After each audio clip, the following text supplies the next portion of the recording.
प्राचीन इज़राइल के रेगिस्तान में एक अनोखी घटना घटने वाली थी। मूसा 12 गोत्रों के नेताओं से 12 सूखी मरी हुई लकड़ी की लाठियां इकट्ठी करता है। ये लाठियां सिर्फ लकड़ी नहीं थीं, इन पर एक महान सत्य साबित होने वाला था।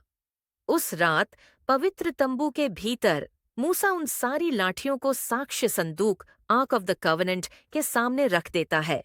अंदर दिव्य स्वर्णिम प्रकाश फैला है, हर ओर शांति है, और सिर्फ एक सवाल हवा में तैर रहा है, कौन सी लाठी जीवन पाएगी। सुबह होते ही मूसा फिर से तंबू में प्रवेश करता है, और जैसे ही वह लाठियों के पास पहुंचता है, चमत्कार उसके सामने प्रकट हो जाता है।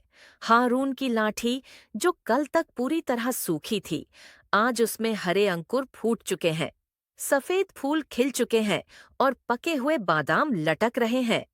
उधर प्रयोगशाला में वैज्ञानिक हैरान हैं।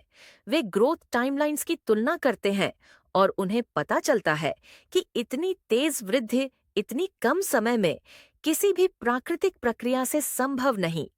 यह कहानी सिर्फ एक चमत्कार नहीं, बल्कि एक संदेश है। जहां विज्ञान की सीमाएं रुक जाती है, वहां ईश्वर की सामर्थ्य का आरंभ होता है। यह वही लाठी थी जिसने सदियों के लिए यह सिद्ध कर दिया कि परमेश्वर जीवनहीन चीजों में भी जीवन फूंक सकता है।